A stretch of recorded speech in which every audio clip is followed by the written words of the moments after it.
தமிழ் திரையுலகில் கிட்டத்தட்ட 30 ஆண்டுகளுக்கும் மேலாக டாப் நடிகராக விளங்கி வருபவர் தளபதி விஜய்.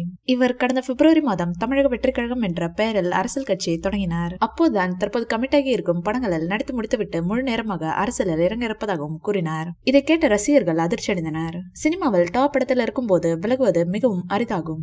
அப்படி நடிகர் எம்ஜிஆர் தான் செய்தார். தற்போது தளபதி விஜயும் அதே வழியை பின்பற்றி வருகிறார். தளபதி விஜய் தனது 69வது படத்துடன் சினிமா பயணத்தை நிறுத்திக் கொள்வதாக கூறிய பின் பலர் அதற்கு பாராட்டு தெரிவித்தாலும் பெரும்பாலானோர் சோகமடைந்தனர்.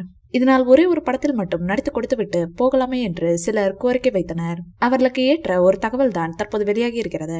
தளபதி விஜய் 70வது படத்தில் நடிக்க முடிவு செய்திருப்பதாகவும் இந்த படத்திற்காக 15 நாட்கள் அல்லது அதற்கும் குறைவான நாட்கள் கால்ஷீட் கொடுக்க முடிவு செய்துள்ளதாகவும் கூறப்படுகிறது. இந்த படத்தை யார் இயக்க இருக்கிறார் என்பது குறித்த தகவலும் வெளியாகி இருக்கிறது. சன் பிக்சர்ஸ் நிறுவனம் இது குறித்து பேச்சுவார்த்தை நடைபெற்று வருவதாகவும் கூறப்படுகிறது.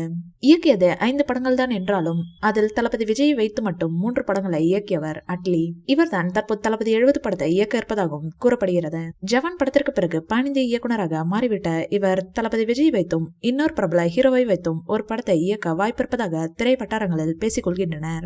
தளபதி 70 படம் குறித்து இப்போது வரை எந்த அதிகாரப்பூர்வ அப்டேட்டும் இல்லை. 2026ஆம் ஆண்டு சட்டமன்ற தேர்தலில் போட்டியிடும் நடிகர் விஜய் 2025ஆம் ஆண்டு மாநாடு ஒன்றை நடத்த இருப்பதாகவும் கூறப்படுகிறது. எனவே அவர் கிட்டத்தட்ட ஓராண்டு முழுமையாக சினிமாவை விட்டு விலகுவதற்கு எடுத்துக்கொள்வார் என பலர் கருத்துக்களை தெரிவிக்கின்றனர். இனி முடிவெடுப்பது தளபதி விஜய் கைகளில் தான் இருக்கிறது. இந்த வீடியோ பிடிச்சிருந்தா லைக் பண்ணுங்க, ஷேர் பண்ணுங்க. மேலும் விஜய் சார் பற்றிய தகவல்களுக்கு எங்க சேனலை சப்ஸ்கிரைப் பண்ணுங்க.